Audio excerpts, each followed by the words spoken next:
Okay, welcome to the Sydney Futures Research Centre seminar series. I would like to acknowledge we are meeting today on the traditional land of the Bidjigal people of the Euro Nation, and I'd like to pay my respect to the elders, past and present, as well as to any First Nations people joining us today. If you're joining online, please mute your microphone and turn off your camera during the presentation.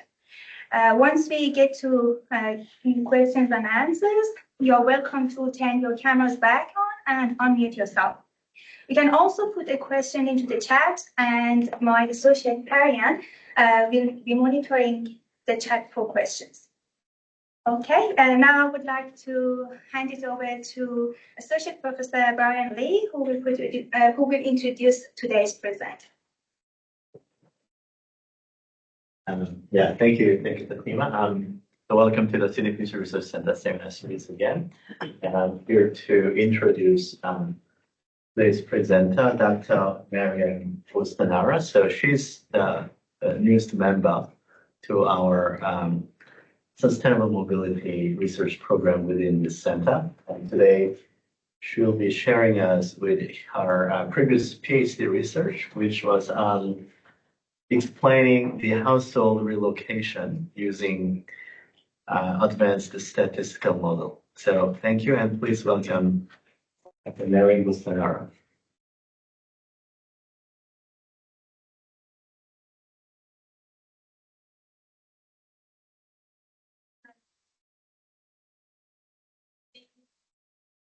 And thank you, Brian, for the introduction. As Brian said, I joined here a little bit more than 3 months ago, and it's a pleasure to work with you, Brian, Lee, and Chris, and Father. So today I'm gonna present my PhD projects, the 4 projects I did during my PhD.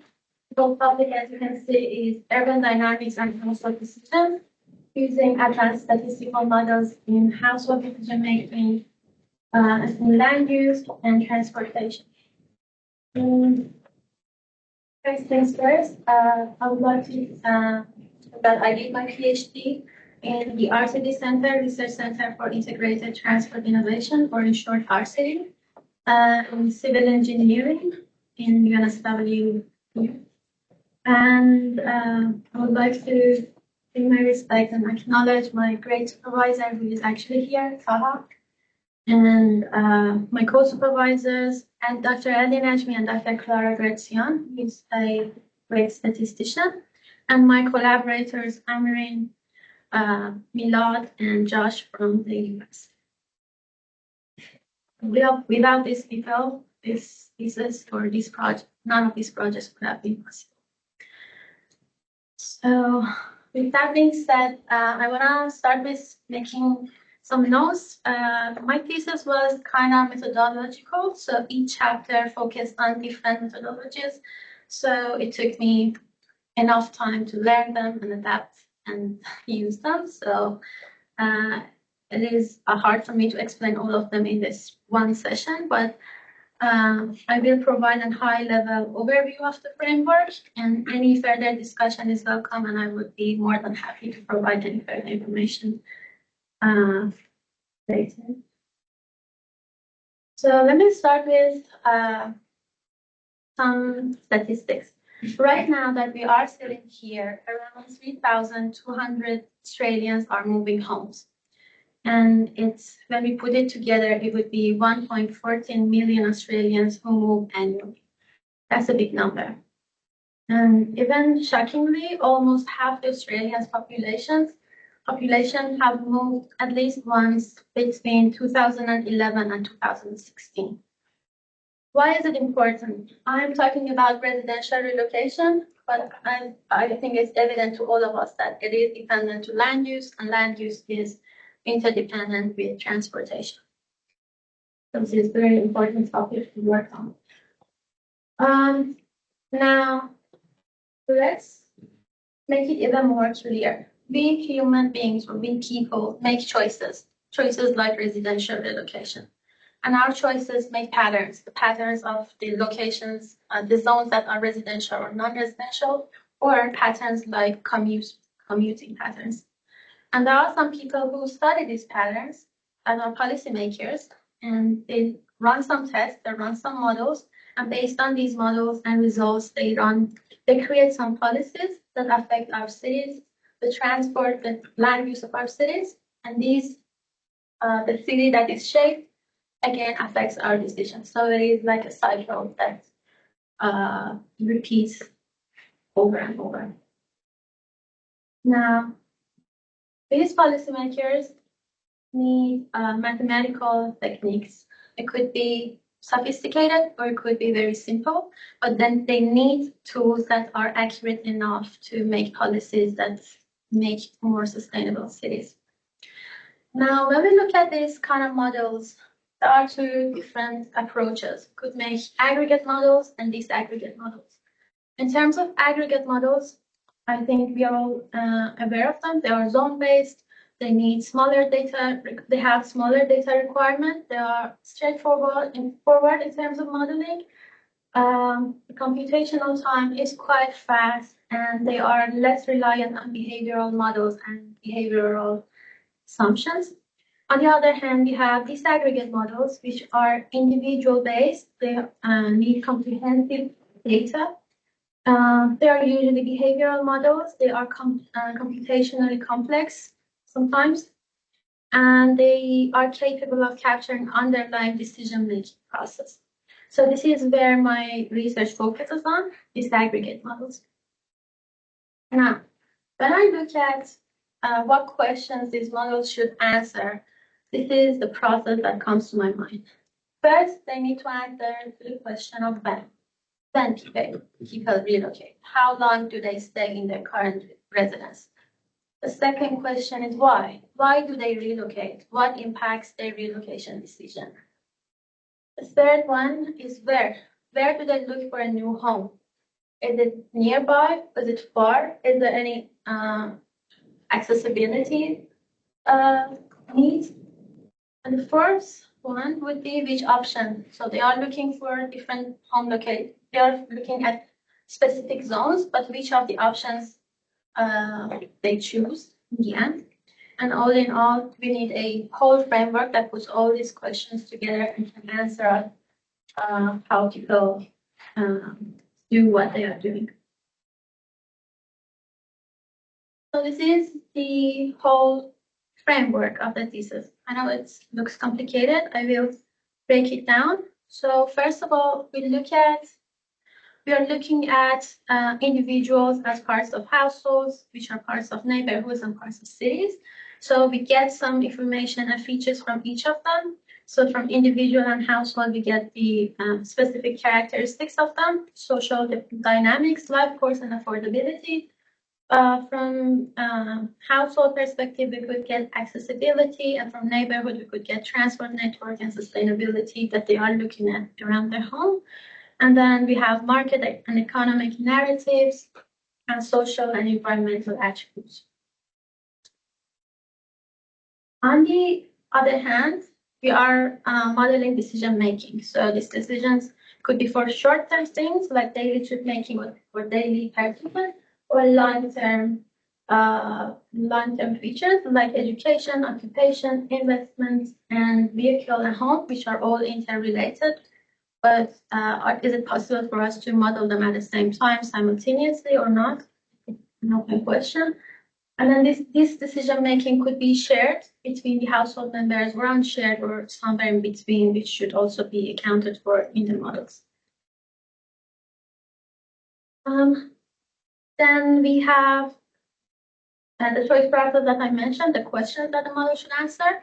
And then in terms of policy, we should figure out the patterns. And for that, we need to run some behavioral models and then at the end, make some policies based on them. So these are the 5 aims that I wanted to achieve throughout during my PhD. One of them was, the first one was to run advanced models, which are able to have some dynamic features in them, to consider different attributes, including affordability, and considering the interrelation between different long-term decisions that a household make, and adding some transport features into it as well. And these are the advanced methodologies that I used. So it's machine learning, discrete choice modeling, dynamic programming, copula, survival analysis, and Bayesian statistics. I will give an overview of some of them, but I could talk about them later. This is the whole framework that I talked about. Now, to reach these goals, we defined 4 main projects. And I am going to introduce them one by one.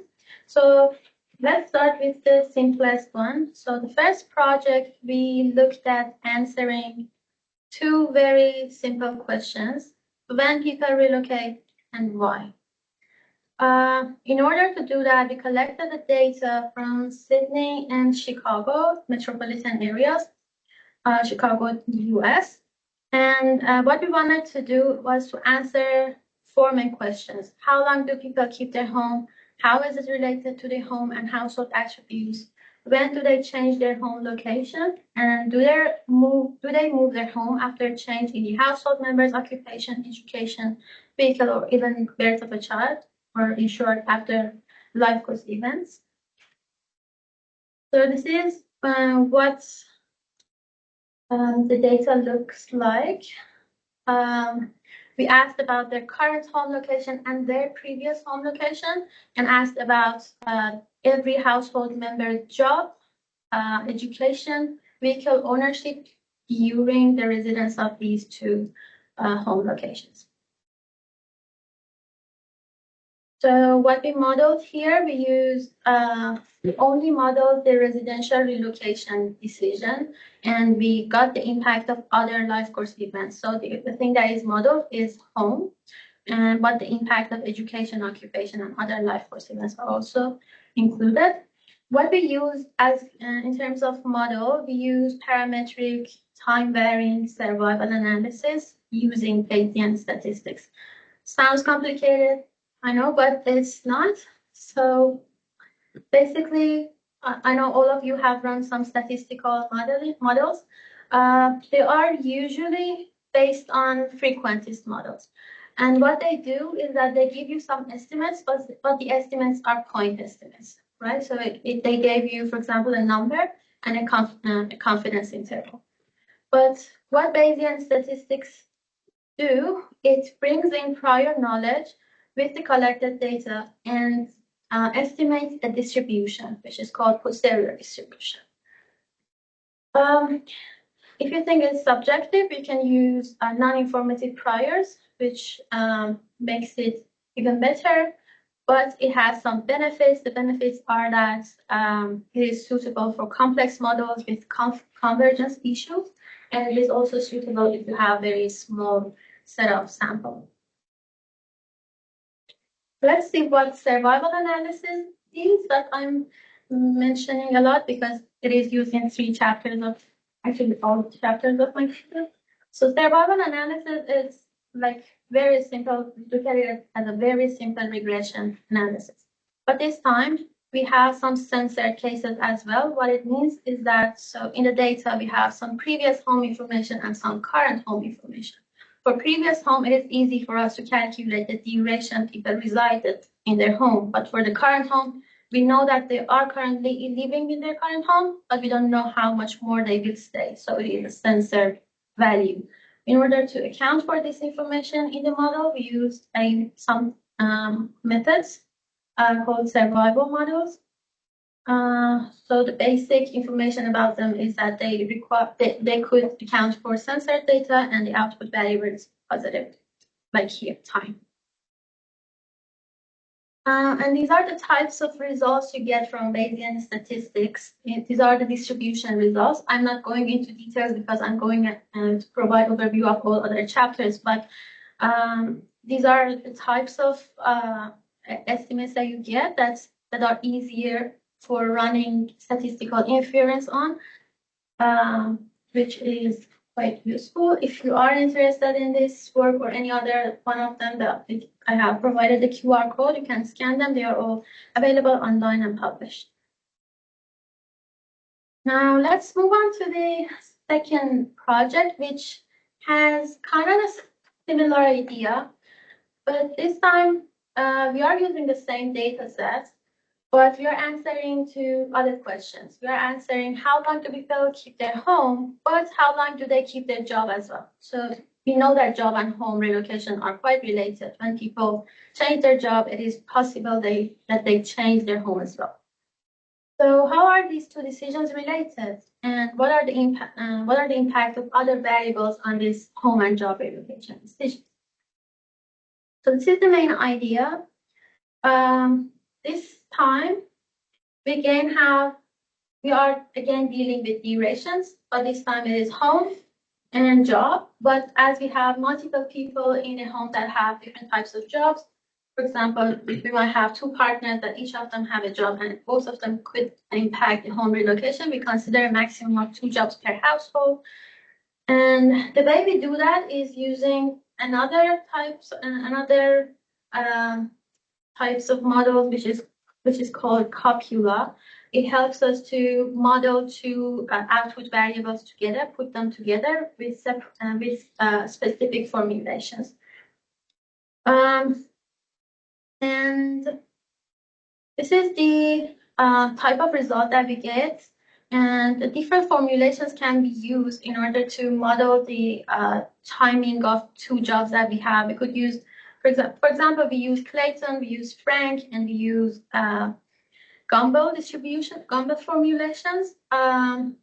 Again, they go into lots of details of mathematical formulations and things like that. So I'm not going to details, and with that, I guess it's really into the third project. So in the third project, when I reached here into my PhD, I heard a lot about machine learning. So I was wondering what machine learning is doing that we are not able to do. All models that I had already used was practical models, but I heard about machine learning. So I was wondering what we can bring into the table that they are not already there. So this time we only focused on Sydney, the same data set, same everything, but only Sydney. But we also brought in suburb and land use information, accessibility measures like travel time to work and school. And we also brought in accessibility features. So for example, the number of jobs that are available within 30 minutes by car and by public transport. And it looks very similar, but here the choice process or the questions that were modeled were when, why, but also where people relocate in terms of accessibility. Do they want to increase their accessibility or decrease it or keep it the same? And so the models that were used. Again, the model has time as the output. So we again need to use survival analysis, but we could use some machine learning models that have survival analysis as the base. So we ran a benchmark that has both classical models and machine learning models. So we have regularized classical models, we have gradient boosting, tree based models, and random forest. And in terms of feature selectors, we also use a number of them to name a few, the univariate models for and the MRMR that I guess you're all familiar with, and random forest-based models. So this is so there are lots of things into it. I can talk about it a lot, but in short, the values that you are seeing in this table are called C-index. So this is the measure that we use when we have survival analysis. What it shows us is usually varies between 0.5 to 1. 0.5 means that it is kind of useless. It is nothing better than a random assignment. And 1 is perfect. So the first 3 rows are our classical models that And the first column is having no feature selection algorithm. So as you can see, these models, these classical models without feature selection algorithms are quite useless. And the value, the measurements are quite low. And like always, the winner of these models are usually XGBoost and random forest models.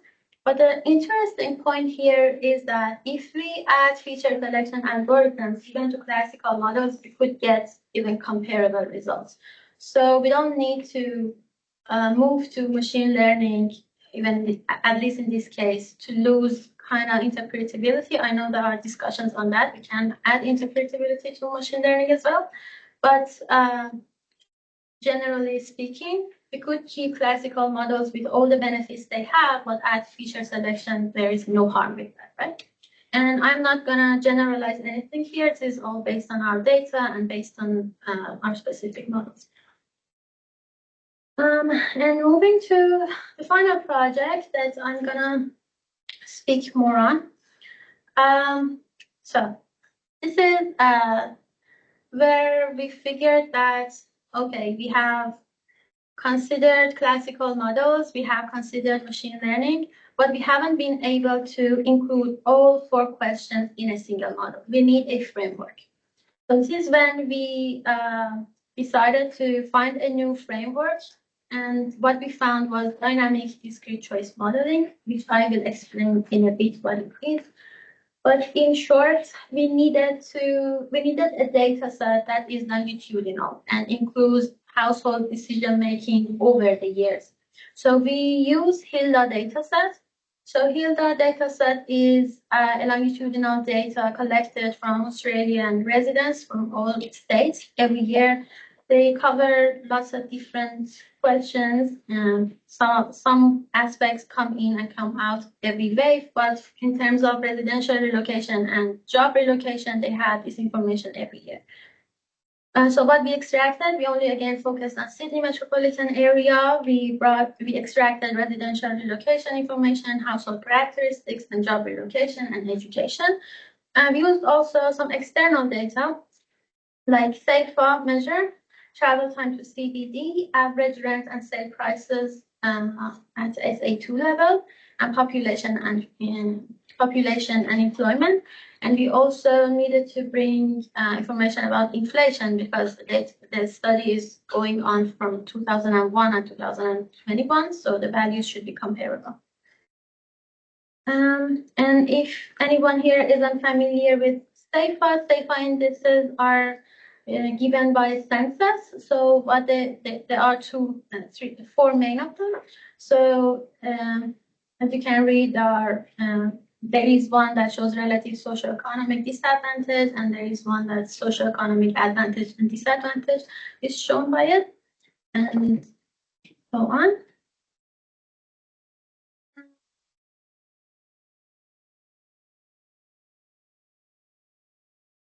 So in this work, what we are modeling is all 4 questions. We are modeling when people relocate, why do they do that, which options or where do they look for a new home, and which option do they choose. Again, here we are focusing on home relocation, but we also brought in occupation to kind of model them at the same time. This framework answered to all the aims that I had for my PhD. And let's move on to the model, which is DVCM, or dynamic discrete choice model. So I want to start easy. What is discrete choice models? When do we use them and why? So discrete choice models could be looked at. So researchers are very interested in knowing why and how we make decisions, right? So for example, when you go to a supermarket and you decide between 2 brands of the same thing, but you sometimes you stick to one brand and always buy that. Why is that? They really need to know that, okay? So this is where discrete choice model comes in. It models the behavior of people, the behavior of people's choice. So every day that you come to work, you decide between coming by your private vehicle, coming by your bike, no, bike or bus. And then this is basically where discrete choice model is used generally. But what we are modeling here is people's choice of relocation. So it is again a discrete choice model. You have the option of leaving or staying. What do you choose and why? So this is what we are modeling here. All models that I have mentioned so far, including the discrete choice models, survival models, the machine learning models that I use, are all static models. What it means is that they include past information, what you did in the past, you changed your job, you had a new baby, your current situation, your new job that you have already, or your marital status at the moment. But this is where almost all static models stop at. But we people, we are future looking. We look at future. When I decide to relocate, I look at future to see how does it impact my future decisions. If I relocate to, let's say, a rural area, how am I going to commute every day the next year or the years after if I change my job? This is where dynamic models, or specifically dynamic discrete choice models, come into play.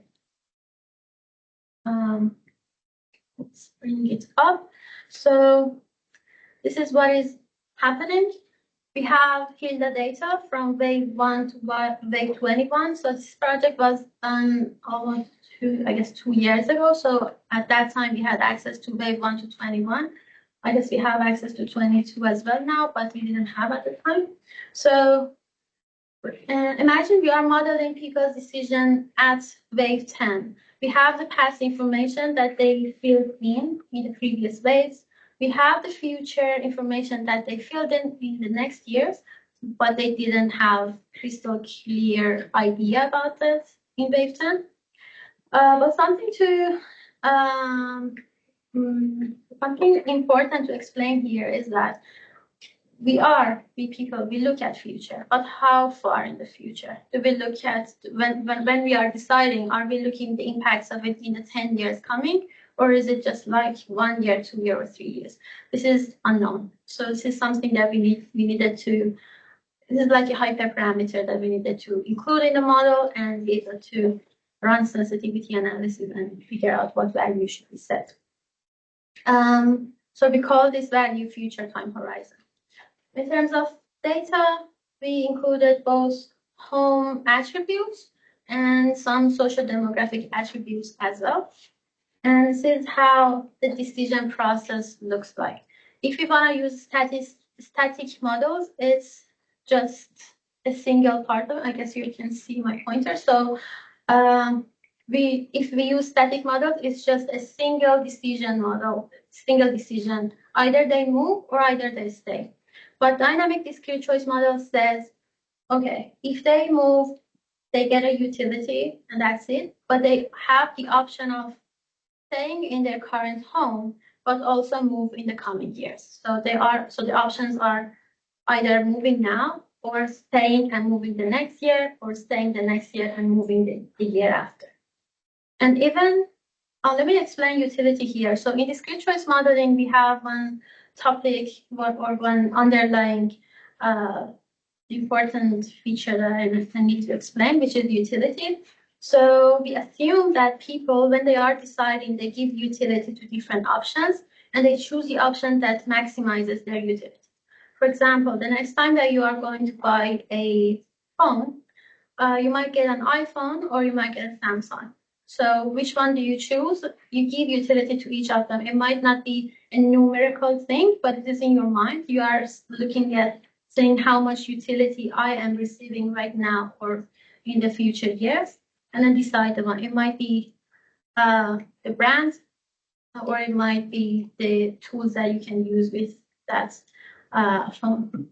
So here is the same. If the person stays, there is a specific utility they receive, or if they decide to move, there are alternatives they can choose from, and they would choose the one that maximizes their utility. If a utility of an option for relocation exceeds the utility of staying, they move. So this is the assumption that we are making here.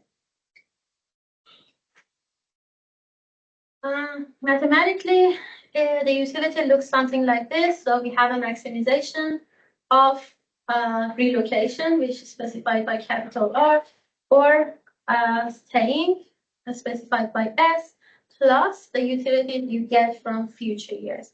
And you might notice there is a theta here, which is a weight. What does it mean? It means that we look into future, but it is not a crystal clear. We need to weight it down. And I will show how we specify this theta value in a bit. So I'm not gonna go into details, but if you are interested, there are a whole lot of formulations and you need to prove a lot of things in the background, but let's not go into that. Let's for now move to some values that we got. So these are some descriptive statistics from the data we used. So we had a population of over 1,200 people. There, it gave us over 16,000 records. 44% of these people had no relocation during these 21 years, and the average residing duration was 7 years.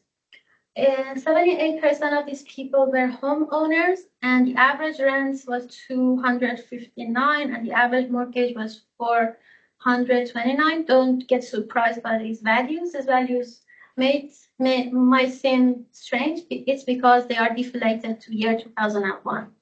So these are not, you cannot interpret them with current values.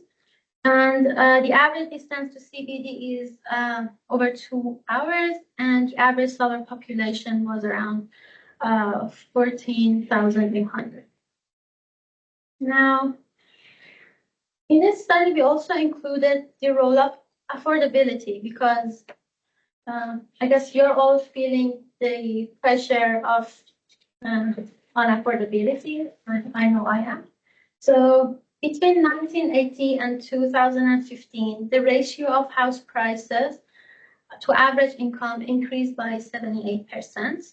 And in 2023 alone, it takes 12 years of saving for getting a standard home deposit. And 51.6% of income is now needed for a new mortgage. So these values are high, so we decided to keep them in the model to see how they impact the residential relocation. Like any other model, we get the table of values, but let's just get some meaningful results. So in terms of staying, what we found out was as the number of adults in a household increased, they are more they tend to stay in their current home more. It is kind of intuitive. So a single person is quite mobile, but when they get married, they tend to stay in a single home until something happens. Or they might add a child or something. We found out people who live in apartments are more potentially staying in their current home more. The residing duration impacts their stay. I will explain it in, I guess, one slide. And the higher home value impacts the likelihood of staying in the current home, and some global events like the recession and COVID pandemic, they will impact the people to stay in their current home for a longer period. And in terms of moving, again, not surprisingly, people who rent a home are more potentially move faster. And when purchasing a home is non-affordable, they are, again, the likelihood of moving is higher. And as I said, the life course events like having a new child or marital status, when it changes, people tend to move faster.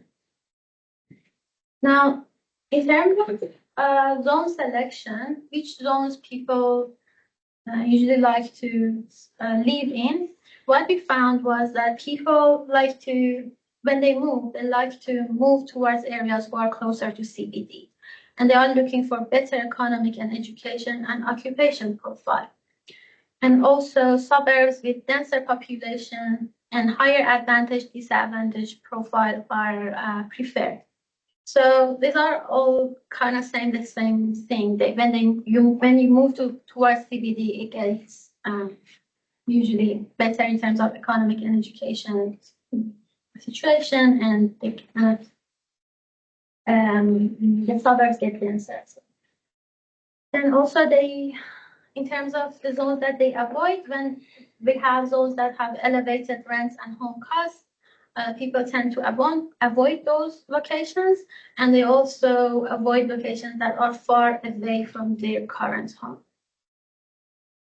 So what we understood from this project was that the longer households remain in their current home, the increased value or attachments they have to their current home and the community. So when we consider affordability or having policies that impact affordability of people, we should also consider people's attachments to their current residence as well. Housing affordability, we found out that it had declined for 65% of the population within our sample. And we found a significant influence of rents and mortgages on residential relocation decisions. And we found out that areas with lower housing costs but higher population densities are favored, and higher rents promote frequent relocations. On the other note, we found that global events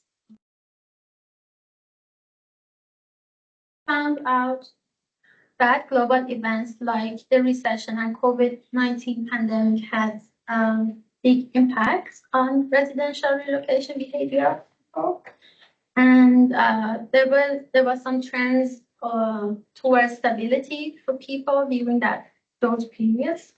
And some recommendations for policymakers was that addressing affordability isn't just about the cost or decreasing the cost, but it is about creating holistic living environments with the emphasis on rent adjustments strategies and enhancing rent aid programs instead of providing specific locations for them, and advocating for fair resource distribution for a sustainable urban future. So basically, I wanted also to mention that this project was introducing this DDCM framework. So this is just a case study that we did on Sydney. There are lots of enhancements that we could look at. If you have any ideas, I'm more than happy to discuss it further. And in terms of sensitivity analysis of the hyperparameters that I mentioned, so there are quite a few things that we could change in the model to see how the model fits changes. So for example, the number of alternatives. How many alternatives should be included in the model? Do people look at one zone, 2 zones, 3 zones? How many do they look at? The second one was the number of years that people stay out of market. So you know that when someone relocates, it's a very big decision. So they would possibly stay out of market for a few years after that. But how long? How many years? The third hyperparameter that we looked at was future time horizon, and this is what I mentioned. So we look at future, but how many years? So we need to specify it in our model. And the fourth one was the future discount rate. So I'm gonna talk about this one specifically a little bit more. So future discount rate, when it is 0, it means that people don't see anything in the future. They don't have any idea about their own future and the economy around them. And 1 means they have crystal clear idea about the future. But we know it is none of them. It's not 0 and it's not 1. But where it is, we found that our model gets its best fits around 74%, which means, yes, people look at future, they have idea about the future, but it is not full information. It is somewhere around 7%. So with this, the fourth project is also done. There are, as I said, lots of areas for improvement, lots of other things that we could do with them. If you have any idea, I would be more than happy to hear that. If you have any comments about any of them, again, I'm more than happy to hear. And thank you all for listening. I'm always on campus and in the office, happy to talk about anything. And this is my email that you can reach out. Thanks a lot.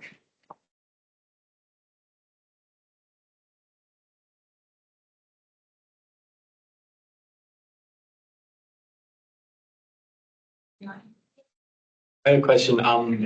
So I saw that you had a builder, or your data set for the fourth model contains sort of like 1,200 households. Yes.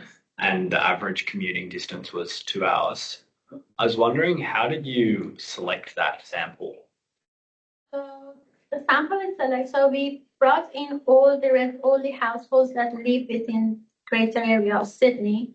But then, as we needed we needed households that responded to the survey every year. So we needed to exclude the ones that had even 1 year of skip in the data.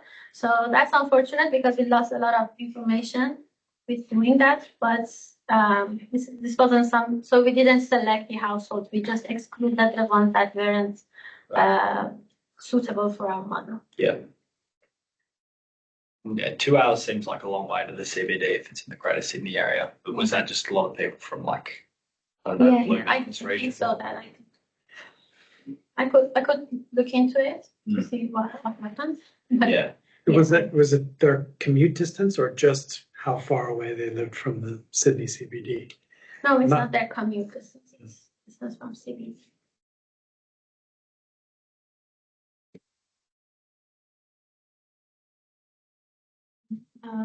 On your slide number 68, I guess, because I'm having this on my screen.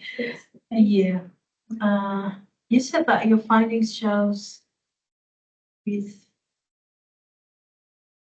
access to CBD. I mean, 68. Oh, stop that. I'm sorry. But not this slide. Somewhere you said that people move closer to CBD. Okay. Yeah. And also, you said that people avoid those areas that have high rents. So CBD, I mean, suburbs around CBD, suburbs around CBD, they might probably have higher rents than like outer suburbs. I want to know, how is that? So something to note here is that 78% of the sample were not renters. So they might have moved towards the CBD, but they would have been owners, I guess. But people who rent, so the impact of rents, the impact of rent that we are seeing here is just for the renters. So the renters avoid higher rents, but those who are owners, they could move towards CBD services, I guess. But if we're gonna test that, I guess we could add some interaction terms to the model to see how it really works. It is possible, but in terms of the current results, I guess that's how it could be explained. So there's probably homeowners prefer to go closer to CBD. That's possible. Probably, yeah. Sorry, just to draw a connection with those two questions, but excellent presentation. I really like the graphics. Very impressive. With the distance, just after 2 hours, if this is based on that is not a commute time and it's not going both ways, 2 hours. This is New South Wales, isn't it? Like Wollongong is also included, Newcastle is included. I think we only use greater areas. So Because you've got like a density to be close to the CBD, but I'm just wondering how you pick that up in a population where it's 2 hours. so this is I can show the distribution of home location of the respondents. This looks like this. So Okay, So you can also make a Newcastle. yeah. So that's the frequency of your participants? Location. Location, okay. And that distance is just to Sydney CBD, not to Parramatta or Newcastle. yeah, it's just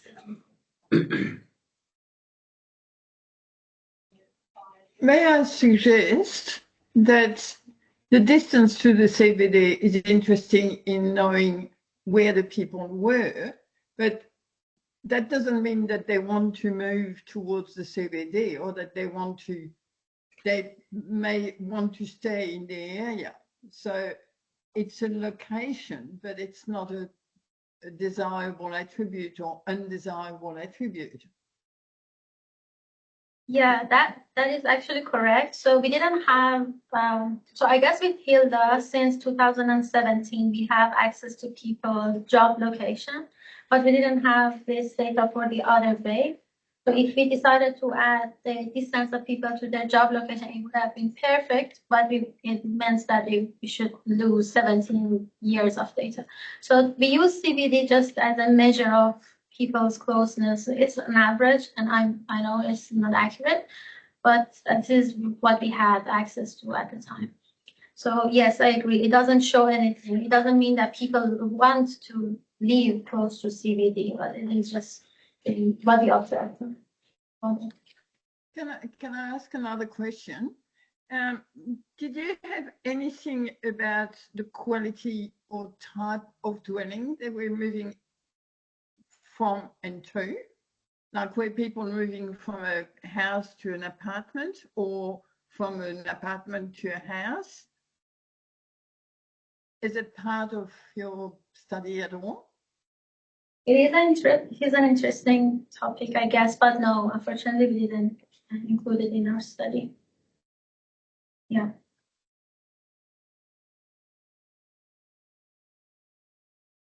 First of all, this is a very beautiful, nice presentation. I really like the graphics too. And I also enjoyed that it had so many different types of modeling because I'm interested in modeling. So I was really like that. I wanted to ask about the utility thing you mentioned. So when you were doing the utility thing, and this is like maybe a forward look, I don't suppose you've done, but were you able to model how transaction costs like stamp duty and all of that affected? And would you be able to sort of see what impact a change in policy, like a change in capital gains tax, would have on the frequency that people bought and sold houses? Is that something that's doable, or is that sort of not in what you're doing? Yeah, so yeah, I know. So what we wanted to do with Taha was to do another study so this is what, as I said, is a showcase of what this PDC and framework can do. And what we wanted to do was to do a policy analysis to see what's different, as you said, this stamp duty and things like that affect people's decision. How, if we have certain policies, how does it impact people's moving towards certain areas? Yeah, but we didn't get a chance to do it yet. But yeah, I think it's doable. Thanks, Maryam. I also like your graphics, really. I actually have two questions, so maybe you can answer very simply. I really like your life course variable that you have tested. So just wondering, for your future study, do you think you can combine some variables together to explain the household life course in more detail? So for example, a couple get married like 5 years ago and had a baby last year, living in an apartment. Was there a chance to move to a larger kind of apartment or even house in the next 3 years, or something like that? Yeah. Do you think that's possible? That is possible, and that is very interesting. Something that is concerning, I guess, is that when in a model, when we have an explanatory variable, which is life course events are binary variables. Yeah. Okay. So when we add specific details to it, it would get 0 for many people and 1 for very specific people. So it would be a challenge from modeling perspective, and estimating the coefficient for it would be a little bit challenging, I guess. I think theoretically it should be possible, but I'm not sure in terms of computational convergence, how would it go? And you also showed us many different modeling techniques. So do you think you can apply some of them or some combined modeling approach to explain travel behavior or mode choice too? I think I think they're already being, many of them are already being used. So machine learning algorithms are being used there, and discrete choice modeling is the specific. So I think the easiest way to explain discrete choice modeling is with mode choice, because it is basically used for that initially. But the DDC, I'm not sure. And I can, at the moment, I cannot see how it can be used. Thanks. We have a question from an online audience, Jason. You had as one research aim to look at advanced models, which seems to contain some implicit assumptions. Could you expand on the meaning or intention here? Yeah, that's a really good question. So the reason for why we included these advanced models was that my understanding was that, I'm not talking about my supervisor's perspective, but my understanding was that non-advanced models or simpler models are already used. So I was looking for some contribution there. So maybe that's what I found there, that I could use advanced models to explain better or more accurate behavior of people. So that's why I added it. But I agree it adds some assumptions. True. But this is the why it came to my mind. But I guess Papa is here and he can explain why. What It's your thesis.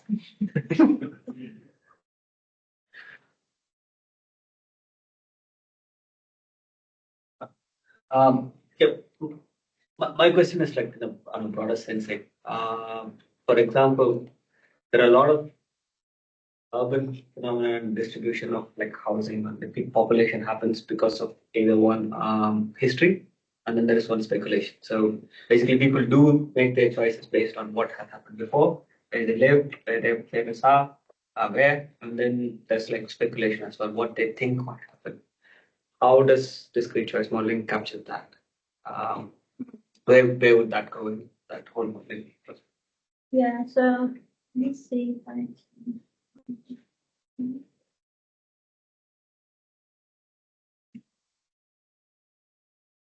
So in a normal discrete choice model, they maximize just two utilities, let's say R and S. But now that we are adding some the implications or their expectations of the future, it adds like an expected value of the future utilities. And if you want to see what happens in mathematically, so this is what you can see in terms of mathematics. So in terms of relocation, we have smaller options or alternatives. I've shown the utility of them with R, small r, and they tend to maximize it to find the best location to relocate to. So this blue part is what is usually done in discrete choice models, finding the one option that maximizes the utility. But now we have this orange box as well, which has current utility of staying, but also plus some expected value of expectations from the future, utilities of the future. So this is how it works. And I'm not sure if I answered your question correctly, but if not, Yeah, so it's a so yeah, we can continue the discussion there. Yeah.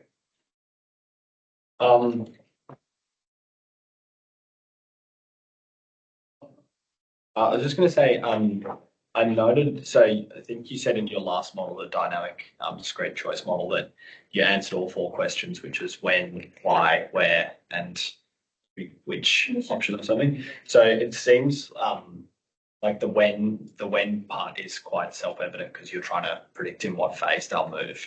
I was wondering with the why, where, and which option, are they explicitly models, or is it more just kind of implicitly captured through like your the coefficients of different variables? Yeah, definitely. They are all within the coefficients. So this is the table of results for staying and moving part. I guess this is for the staying part only. So these are the explanatory variables that we included, so which include the number of adults, some social demographic attributes that were significant. And then we have some current home attributes like living in an apartment, being a renter, the current resident, so the duration from the time they move to their current home until now, and some safety measures and affordability measures and travel time to CBD and so on. So yes, they are included in the model through explanatory variables. And what is on the which option side? Which option side is the utility of relocation. I can say. All right. Okay. So whether they stay or go, yeah. Yeah, if they move, these are the variables that we included. So, for example, do they go to the locations that are then that have more population? Do they go places with higher or lower safety measures, with the higher rents or lower rents, and the travel time? Yeah, these are the things that are included. Okay, Jacob has a follow-up question. And do you have any theory about why the simpler classical, I think on the slide, models showed comparable performance to more sophisticated models in Project 3? Do I have any theory about? No, model 3 was the machine learning versus, so I think the previous question was also related to that. Why feature selection?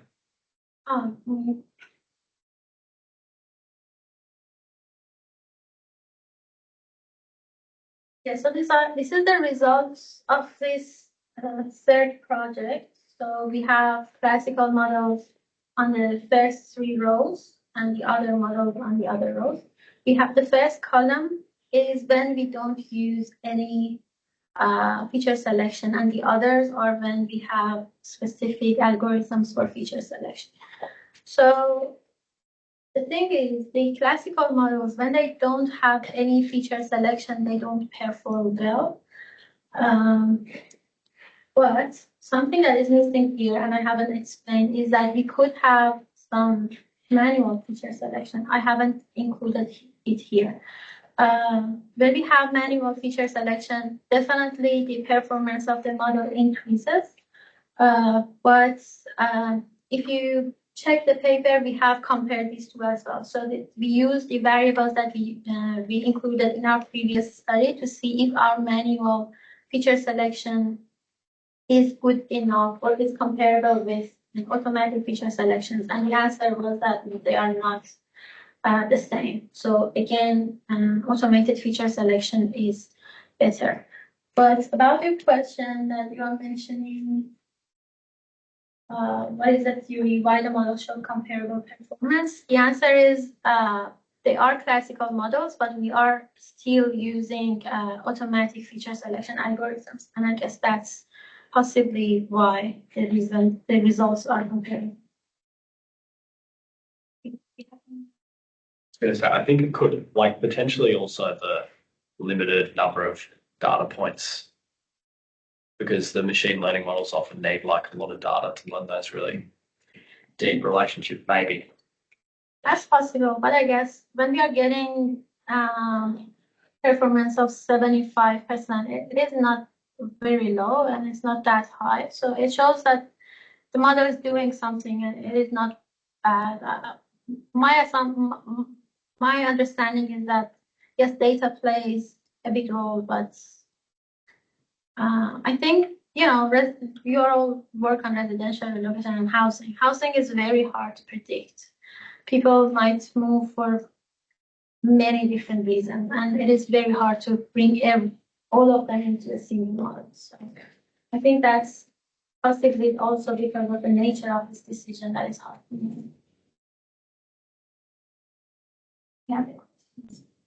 I guess just a comment too, I guess, or a question, but so I guess you base this on survey data, you haven't then, I've got that right, then take into account actual property prices or actual changes in zoning. So you've got like, rent, or mortgage payment, which is like, I guess, a proxy for property value. But, your property could have gone up 30% because it got rezoned, for instance, but your mortgage is not going up. So you're not actually picking up, changes in property value, which is a huge driver. Yeah, That's fine, but I think that's probably why you're not. Yeah. Feature selection included interactive variables as well, right? The random forest ones, yes. That might be also another contributor. Without the simple model doesn't take into account interaction between variables, but feature selection adds that as well. Also, I forgot to mention that almost all images are generated by AI. So there is an AI called Midjourney. If you are interested, you can have a look at it. It's not free, but it's useful. Looks very impressive. We don't have any more questions, so let's give it up for Maryam.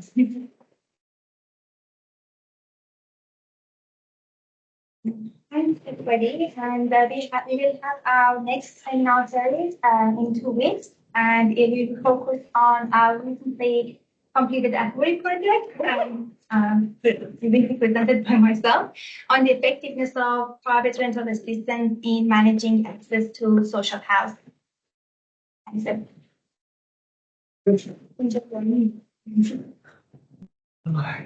You don't